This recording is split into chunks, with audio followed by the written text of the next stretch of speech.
Good afternoon to all.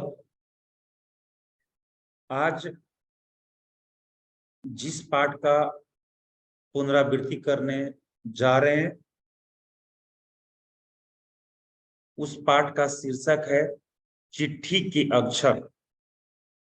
मैंने class में आपको ये पाठ पढ़ा दिया है, पर ऑनलाइन में आपको इसकी पुनरावृत्ति करा देते हैं।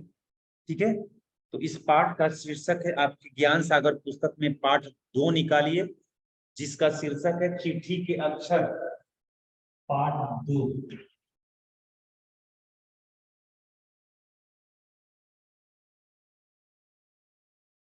चिट्ठी के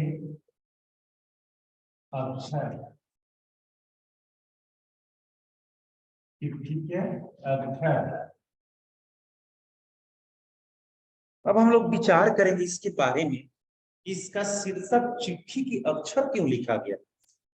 इसका शीर्षक कुछ और भी हो सकता था। ये इस कभी जो लेखक है इसने चिट्ठी का अक्षर क्यों दिया है, अक्षर में क्या है। तो इससे पता चलता है कि हो सकता है कि ये अक्षर सुंदर होंगे, अक्षर खराब होंगे, अक्षर टेढ़े मेढ़े होंगे।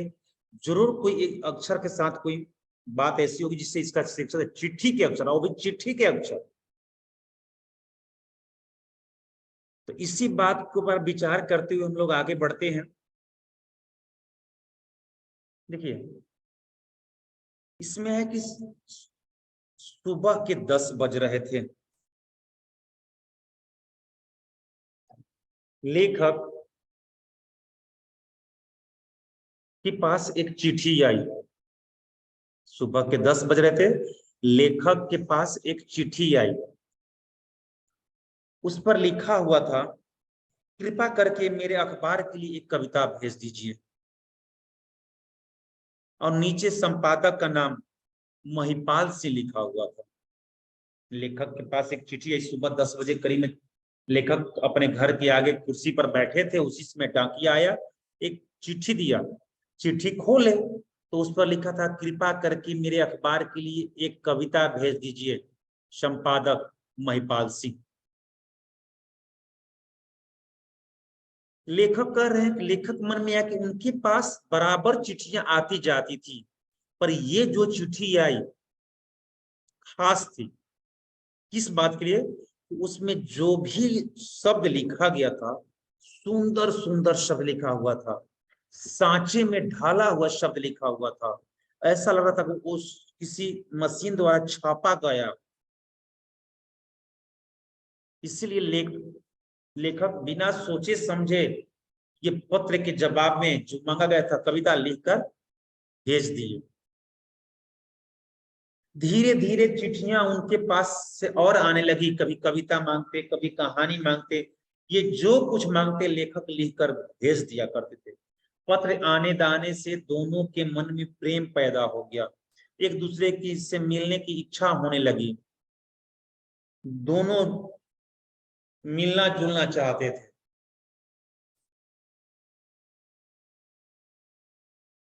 उसी में जब जब संपादक अपना इनका भेजा हुआ महिपाल सिंह जब भी अखबार छपवाते, उस अखबार का एक प्रति इनके पास भेज देते थे कि देखिए आप कविता भेजे थे, आपका कविता छप गई।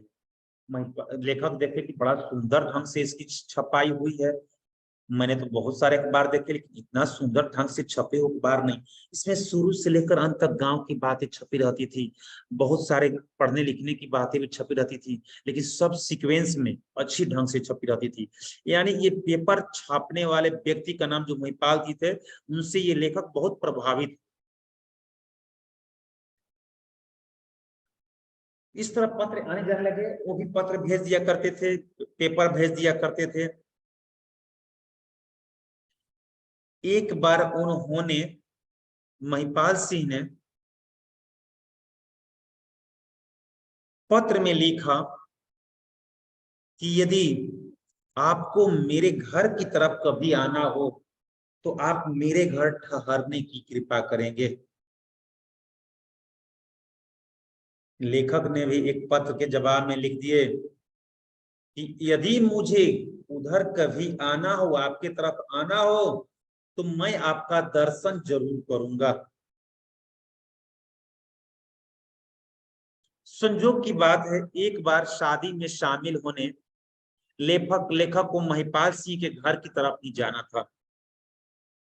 उन्होंने एक पत्र में मेंशन कर दिया, बता दिए कि मैं इस डेट को आपके घर की तरफ आ रहा हूं, बारात से जैसे मौका मिलेगा मैं आपके दर्शन के लिए आपके दरवाजे पर जरूर आऊंगा। उन्होंने हाँ भर दी, ठीक है आप जरूर, ही आपका स्वागत है। लेखक उस तिथि को उस बारात में शामिल होने गए, शामिल भी हुए। बारात से जैसे छुटकारा मिल गया वो सीधे महिपाल सिंह के दरवाजे पर गए। पर महिपाल सिंह वो दिन भूल चुके थे, क्योंकि वो रोज लिखने पढ़ने वाले आदमी थे, ध्यान नहीं थे कि जिस लेखक का कविता आता है, जिनसे हमारी बातचीत होती है, जिनसे हमारा स्नेह है, प्रेम है, वो आज ही आने वाले, इस बात को उनको ध्यान नहीं था। हुआ क्या कि उस दिन महिपाल सिंह अपने रोज की तरह बरामदे में कुर्सी पर बैठकर टेबल लगाकर कुछ लिख रहे थे। लेखक पूछते हुए उनके दरवाजे पर पहुंचे और महिपाल सिंह से ही पूछ रहे हैं कि महिपाल सिंह जी हैं क्या, ये महिपाल सिंह जी का घर है क्या, वे घर पर हैं? महिपाल सिंह बैठे बैठे बोले कि आपको किससे मिलना है?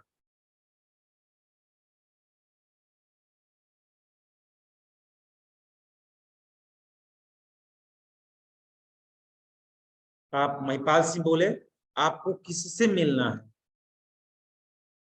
तब लेखक बोले मुझे महिपाल सिंह जी से मिलना है। लेखक बोले, संपादक बोले आप कौन हैं? अखिलेश शर्मा बोले, वही लेखक का नाम अखिलेश शर्मा था, मेरा नाम अखिलेश शर्मा है। इतना जैसे कहे महिपाल सिंह कुर्सी से उछल पड़े और जाकर उनको गले से लगा लिया, पकड़ लिया। पर उनका एक ही हाथ था, एक हाथ दाहिना हाथ गर्दन से कटा हुआ था, बाएं हाथ से ही पकड़ लिए, तेजी से उठ खड़े हुए, जाकर पकड़ लिए। अरे शर्मा जी आप क्षमा कीजिए, मुझसे भूल हो गई, मैं आपको पहचान नहीं पाया। पर लेखक की दृष्टि सारी बात को देखते हुए सबसे पहले उनकी हाथ पर गई। अरे जिस आदमी से हम मिलने आए हैं वो व्यक्ति एक हाथ के है, यही महिपाल सिंह है, ये एक हाथ के हैं, क्या बायां हाथ से इतना सुंदर लिखते हैं? जो पत्र मेरे पास जाता है उस पत्र के लिखावट इन्हीं का है। ये सब इनके दिमाग में बातें चलने लगी। किनके दिमाग में? अखिलेश शर्मा दिमाग में चलने लगी। महिपाल सिंह भाप गए कि मुझे देखकर ये आश्चर्यचकित हैं और इनकी ध्यान मेरे हाथों की तरफ है, और ये प्रश्न कौंधने लगे, यही सब प्रश्न दिमाग चल रहा था। तब महिपाल सिंह बोल दिए, क्या देख रहे हैं? यही ना देख रहे हैं कि मेरे पास चिट्ठियां भेजने वाला व्यक्ति एक हाथ का है। ऐसे महिपाल सिंह बोल दिए, हाथ जोड़ दिए। अखिलेश शर्मा जो लेखक थे हाथ जोड़ दिए। अरे भाई आप ये क्या कर रहे हैं? आप मेरे दिल की बात भांप गए। तब महिपाल सिंह बोले कि अरे भाई यह जीवन है, जीवन में क्या हो सकता है कोई कुछ नहीं जानता। तब अखिलेश शर्मा बोले कि आप तो बहुत अनुभवी हैं, मेरे दिल की भी बात को भांप गए। मैं यही देख रहा था कि क्या कोई इतने बाएं हाथ से इतना सुंदर लिख सकता है। तब महिपाल सिंह बोले कि शर्मा जी दाएं और बाएं हाथ में कोई फर्क नहीं होता, जो गुण दाएं में है वही गुण बाएं में होता है। बस सिर्फ फर्क यही है कि व्यक्ति किस हाथ से लिखता है, वो किस हाथ से लिखना पसंद करता है, ये उसके ऊपर निर्भर करता है। जिस उसी जिस हाथ से लिखने का प्रयास करेगा, अभ्यास करेगा, उसी हाथ से वो सुंदर लिखना स्टार्ट कर देगा। दोनों हाथ में सामान्य गुण है, या आप पर निर्भर करता है, हम पर निर्भर करता है कि हम आप किस हाथ से लिखते हैं। हाथ मुंह धोने के बाद जब मैं महिपाल सिंह के पास चाय पीने लगा तो मैं उनसे पूछा, ठाकुर साहब आप बाएं हाथ से कब से लिख रहे हैं? अखिलेश शर्मा जब हाथ मुंह धोने के बाद बैठ गए तो महिपाल सिंह से पूछे, शर्मा जी आप ये बताइए बाएं हाथ से आप कब से लिख रहे हैं? महिपाल सिंह विचारों में डूब गए, कुछ देर तक सोचते रहे, फिर बोले, इस वर्ष मेरी उम्र 55 वर्ष की है। मैं 40 वर्ष की उम्र तक फौज में था, निशाना मारने में बड़ा तेज था। निशाना मारने में बड़ा तेज था। मुझे एक मोर्चे पर जाना था। मैं मोर्चे पर गया और निशाना लगा रहा था, दुश्मन पर निशाना लगा रहा था। वहीं पर बम फटा और मेरा दाहिना हाथ कंधे तक से उड़ गया। मैं अचेत हो गया। मुझे अस्पताल में भर्ती कराया गया, मेरी इलाज किया गया और ठीक होने के बाद मुझे सेवा से निवृत्त कर दिया गया। और मुझसे पूछा गया कि आप सेवानिवृत्त होने के बाद क्या करना चाहते हैं? मैंने अपना विचार रखा कि मैं कुछ अखबार निकालना चाहता हूं। सरकार ने मुझे अखबार निकालने की व्यवस्था कर दी। मैं घर आया, 4-5 सालों तक बाएं हाथ से लिखने का अभ्यास किया। उसी का नतीजा है कि मेरी लिखावट इतनी सुंदर हो गई।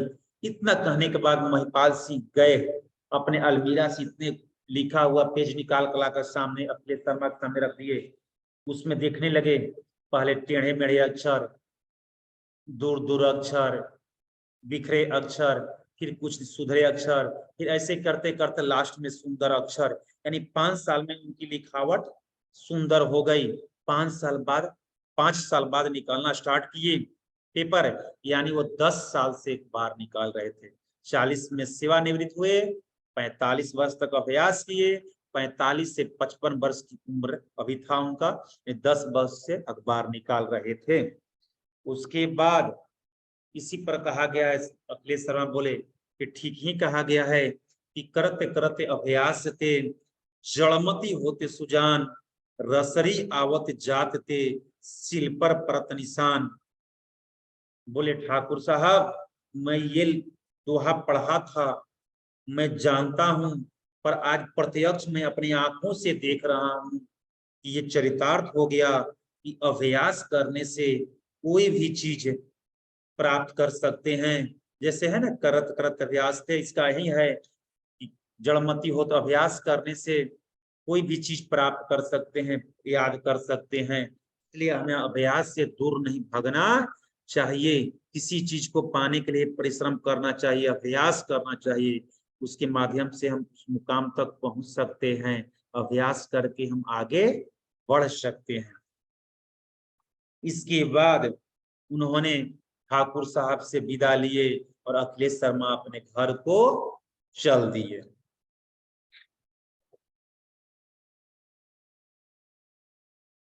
इसके बाद प्रश्न है,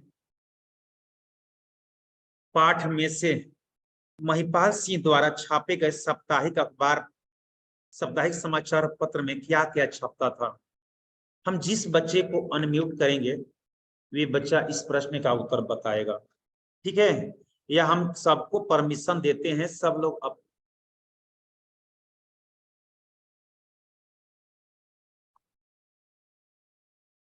आदिति सुमन मेरी आवाज सुन रही हो? Yes sir. हाँ, एक प्रश्न बोल रहे हैं, उसका उत्तर बताना।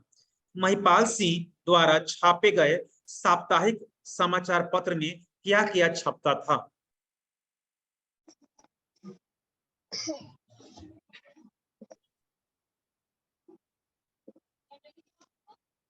एक मिनट। जल्दी बोलो।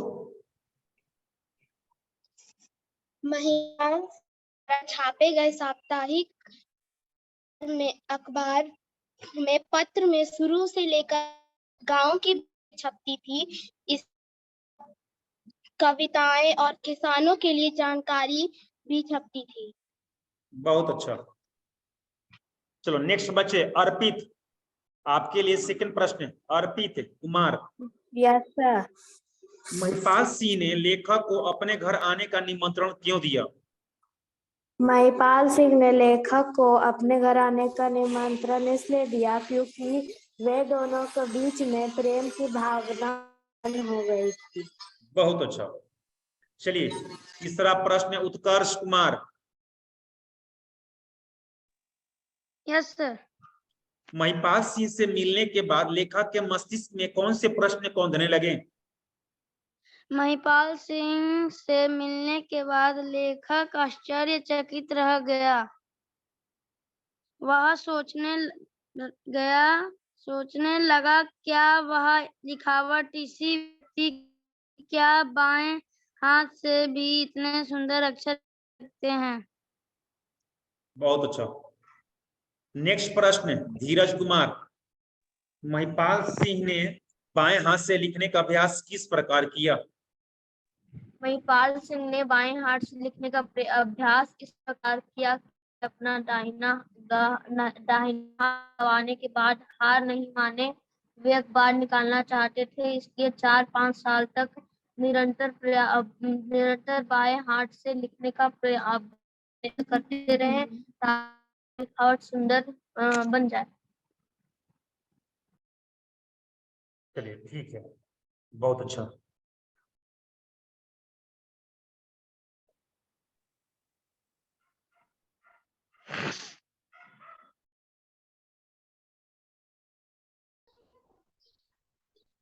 काव्य, काव्य।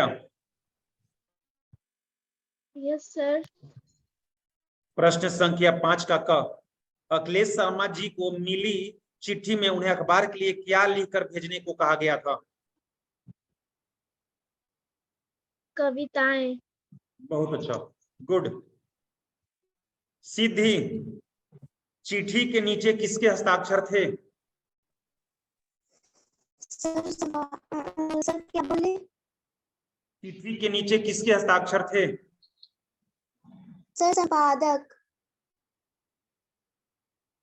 संपादक के थे। चिट्ठी के नीचे किसके थे? संपादक के। ठीक है, सही है, सही है, डरो नहीं। उसके बाद श्रेया, सही या गलत बोलना है। हम प्रश्न करेंगे, आपको केवल बोलना है सही है या गलत। महिपाल सिंह 40 वर्ष की उम्र तक फौज में थे, सही है या गलत? सर करेक्ट है। सही जवाब। तान्या, एक बस दुर्घटना में उन्होंने अपना हाथ खो दिया, सही है या गलत? गलत। सही जवाब। एमडी अकरामा, महिपाल सिंह दैनिक अखबार के संपादक थे, सही है या गलत?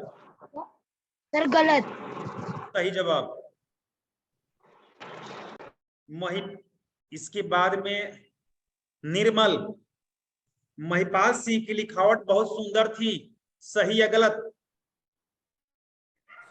सर सही। सही जवाब।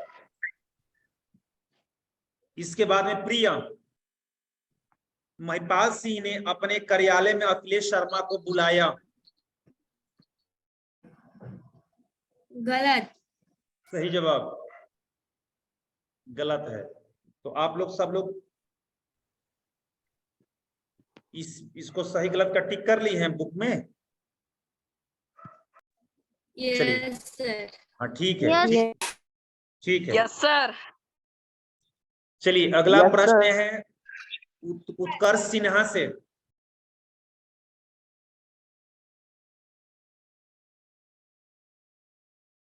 उत्कर्ष सिन्हा, नहीं बोल रहे हो। चलो संजना, संजना, यस सर। हाँ बेटा, अब तुम बताओ कि यदि महिपाल सिंह अपना दाहिना हाथ खोने के बाद निराश हो जाती तो क्या होता? क्या सर? यदि महिपाल सिंह अपना दाहिना हाथ खोने के बाद निराश हो जाते तो क्या होता? यदि महिपाल सिंह अपने दाहिना हाथ खोने के बाद निराश हो जाते तो उन्हें अपना जीवन भर लगता वे समाचार पत्र निकालने वाले अपने लक्ष्य को प्राप्त नहीं कर पाते। बहुत सुंदर जवाब। स्वतंत्र, स्वतंत्र कहाँ चला गया स्वतंत्र? चलिए तब यहीं पर भी समाप्त करते हैं इसको प्रश्नोत्तरी